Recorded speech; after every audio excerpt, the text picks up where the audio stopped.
that stands between light and darkness. For thousands of generations, the gunslingers were knights, sworn to protect it. Now I'm the only one left. The tower will fall. Get used to the carnage. Now the wars come to Earth. Do you really think you can stop me, Gunslinger? Come on!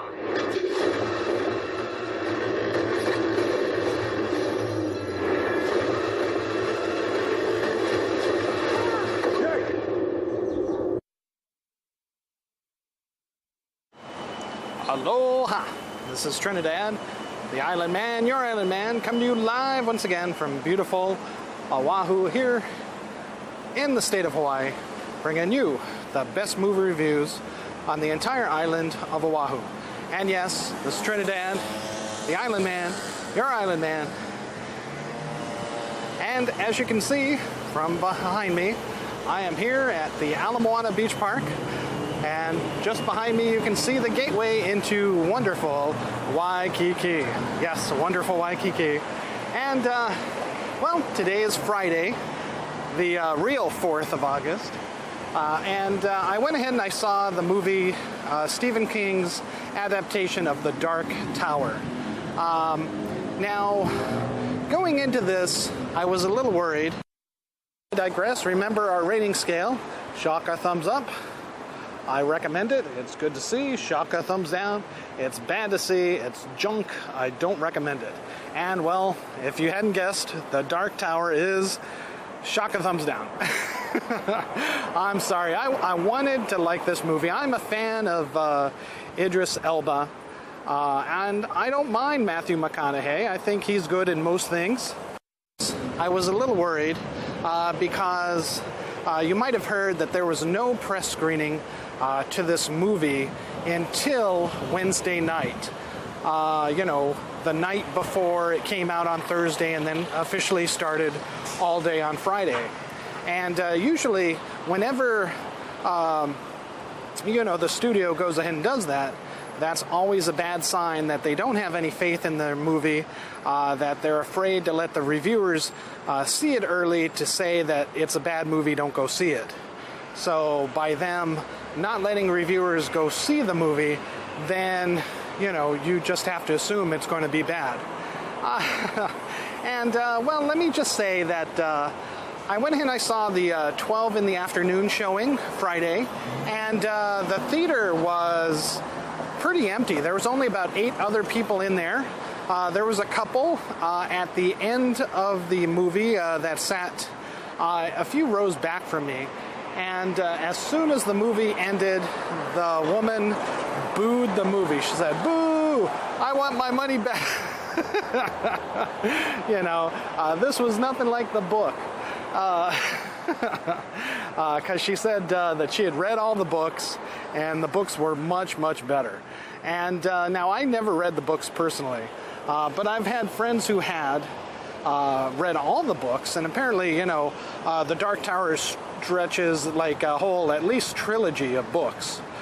So for them to go ahead and try to wrap it all up in one movie was very ambitious, to say the least, and obviously added to a bit of their failure. Idris Elba plays the Gunslinger. Matthew McConaughey plays the Man in Black, the personification of evil. And again, he stretches throughout various Stephen King books. Some even say that he is the Man in Black is the demon or devil-like being that's in The Stand as well. You know, and I think he's in a couple other books from what my friend had said who reads Stephen King. Actually, I don't think I've ever read a Stephen King novel. I've seen all the movies, you know, and most of them, you know, came out during the 80s, and they were pretty junk.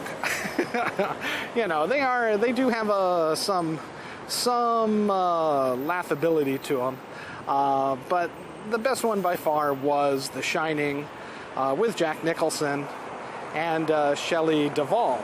Of course, and that went to great heights at the box office. Even had a kind of a remake of a series on TV for that. But I still prefer the Jack Nicholson movie. Now, what can I say about this movie other than that woman in the audience in the theater was correct? I don't know what they were trying to do in this. But again, from my perspective, again, I never read the book, but I feel that they would have been better suited focusing directly on the gunslinger and his plight against the man in black. Unfortunately, this movie follows the fact that it goes ahead and opens up, and you're immediately introduced to the kid in this movie, much like similar 80s kind of horror movies in the past, where you are introduced to this child. Everybody thinks this child is crazy or demented or something's wrong with this kid, but lo and behold, what they're seeing, what they perceive, the abilities, the powers that they believe themselves to possess, the creatures or monsters after them are actually real, and thus it turns out to be the man in black is indeed truly in existence, going after this kid, trying to take over the world. I guess destroy the world is more like it. And pretty much you get all that from the scenes.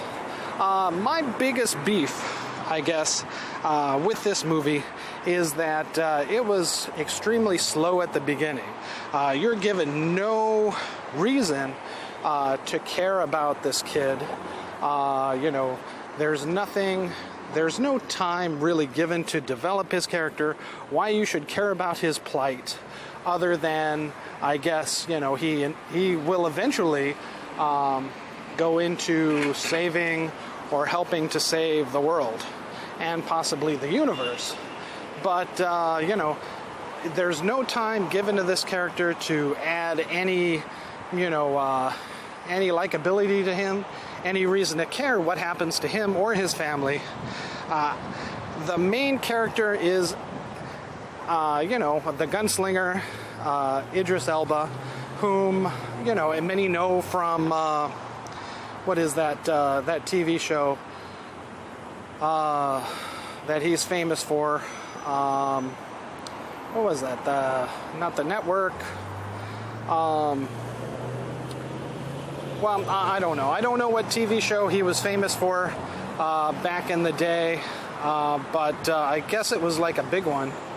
But I really enjoyed him in Luther, and that's where I discovered him for myself, and he's been fantastic ever since. And I really feel that he should probably be the James Bond, coming up for those movies after Daniel Craig, or if not even before. Yeah. But yes, and Matthew McConaughey, he makes a fine villain in this as the Man in Black.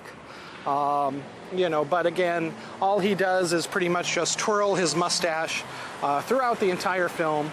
Really doesn't do anything other than that. He does chew a lot of scenery, twirling his mustache, acting menacing, but overall, him and the gunslinger don't really have a confrontation until the final act.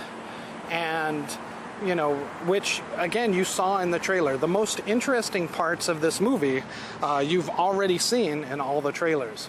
So, I can't recommend this movie. Shock a thumbs down all the way for this movie. If you really want to see this movie, I really advise you to wait until it's on Netflix or iTunes. It's not even worth the $6 on Tuesday at Dole, Regal, or the $7 on Tuesday at Consolidated. Just feel free to go ahead and skip it and check it out on Netflix when it comes there at home, if you're even interested in it.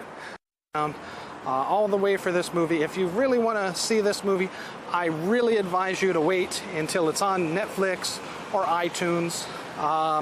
It's not even worth the $6 on Tuesday at Dole, Regal. Yeah, so strong shock a thumbs down for this movie. It could have been so much better if only they'd followed the book. All right. Thank you so much. Mahalo. And remember, aloha.